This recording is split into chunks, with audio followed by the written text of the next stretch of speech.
চলে আসলাম ধানমন্ডিতে একটা জোস রেস্টুরেন্টে। ডেকোরেশন দেখে বুঝতে পারতেছেন রেস্টুরেন্টটা অনেক সুন্দর। কেন আসছি, এই যে দেখেন আমাদের কায়ার বার্থডে। কায়া হচ্ছে হলো আমাদের চিন্ময় সরকার দাদার একমাত্র মেয়ে, যার আজকে প্রথম বার্থডে, মানে 1 বছর পূর্তি। হে এভরিওয়ান, আসসালামু আলাইকুম। কেমন আছেন সবাই? আশা করি সবাই ভালো আছেন। তো বিষয়টা হচ্ছে হলো আজকে কোথায় চলে আসছি, আসছি হচ্ছে হলো আমাদের যে চিন্ময় দা, তার হচ্ছে হলো একমাত্র কন্যা কায়ার প্রথম বার্থডে। তো আমরা চলে আসছি ধানমন্ডিতে। ওই যে আছে এখানে চিন্ময়দার সাথে অনেকে আছে। এখানে 1 বছরে টোটাল 12টা, মানে 12 মাসে 12টা ছবি দিয়ে আছে। মাশাআল্লাহ, ও এত কিউট। আল্লাহর কাছে দোয়া করি ওর উপরে যাতে সকল বদ নজর থেকে ওরে দূরে রাখে। এই যে হচ্ছিল আমাদের চিন্ময় সরকার দাদার ফুল ফ্যামিলি, আর এই যে কায়া মধ্যখানে দাঁড়ায় আছে। কি যে সুন্দর লাগতেছে মাশাআল্লাহ। এখন হচ্ছিল কেক কাটিং সিরিমনি, তার আগে হচ্ছিল ফ্যামিলি ফটোশুট হয়ে যাচ্ছে। এরই মধ্যে দেখলাম আইজান আর ননিও চলে আসছে, এন্ড ওরাও খুব এক্সাইটেড ছিল এই বার্থডেতে আসার জন্য। আর আমার মেয়ে তো সবসময় হাসি খুশি থাকেই। আর এই হচ্ছে হলো আমাদের কায়ামনির বার্থডে কেক। মাশাআল্লাহ, সামনে লাইটিংটাও খুব সুন্দর হয়েছে। আর এদিকে দেখি হাসান সেতু আর তানিশা ইয়াসমিন ব্লগস তাকায় আছে। তো চিন্তা করলাম একটু খাওয়া দাওয়া করে আসি, কারণ অনেক বেশি ক্ষুধা লেগে গেছিল। তো এই যে আমরা সবাই মিলে খাওয়া দাওয়া করতেছি। আইজান ননিও বসে পড়ছে।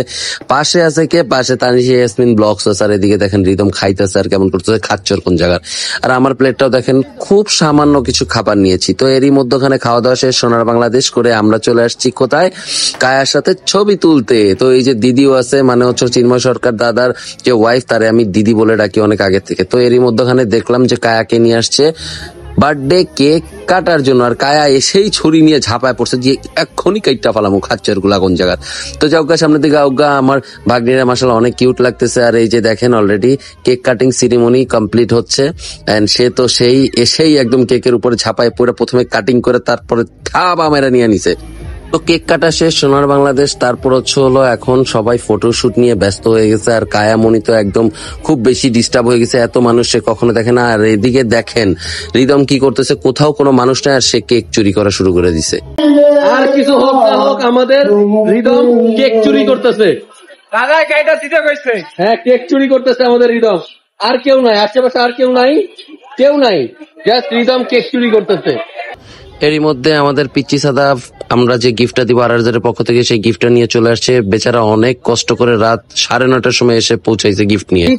এত বড় জিনিসটা, মানে আমার বাইকটা দেখো, এটার কাছে কত ছোটটা লাগতেছে। এই প্যাকেটে কি তোমারে ভরা যাবে? আমারই কি, আমার ডাবল ভরতে পারবো এই প্যাকেটে। আমরাই দেখেন গিফট দিব আমরা, আবার খুলবো আমরা, খাচ্চর গুলা কোন জায়গার। তো যেহেতু রাইডারের মেয়ে, তো আমরা চিন্তা করলাম একটা সুন্দর ইয়েলো কালার মোটরসাইকেল দিয়ে, আর এটা সাজানো শুরু করে দিয়েছে সবগুলা মিলা। এন্ড সাথে সাথে আমরা কায়াকে উঠায় একটা রাইড দেওয়া হয়েছে। কায়া খুব খুশি, এন্ড সে খুব বেশি বেশি করে থ্যাঙ্কস জানাইছে। এটা আমারে বলতে পারে নাই, বাট মনে মনে বলছে। এন্ড গিফট দেওয়ার পরে ফাইনালি আমরা হচ্ছে হলো সবার কাছ থেকে বিদায় নিয়ে বাসার উদ্দেশ্যে রওনা করলাম। বহুত মজা করলাম কায়ার বার্থডেতে, বাট সাদা প্রেসকে অনেক প্যারা দিলাম। কেমন লাগলো প্যারা? সাদা হিউজ প্যারা, লাস্টে মজা হচ্ছে। তো যাওগা সামনের দিকে আউগা, কায়ার বার্থডে অনেক জোশ হচ্ছে। কালকে একটা ঝাঁকানাকা একটা ব্লগ আইতেছে, আর এই ব্লগের জন্য ওয়েট করেন, ঠিক আছে? কাচ্চরগুলো আই লাভ ইউ টু। ভিডিওটা ভালো লাগলে অবশ্যই লাইক কমেন্ট শেয়ার করবেন। তো আজকে তো এখানে টাটা।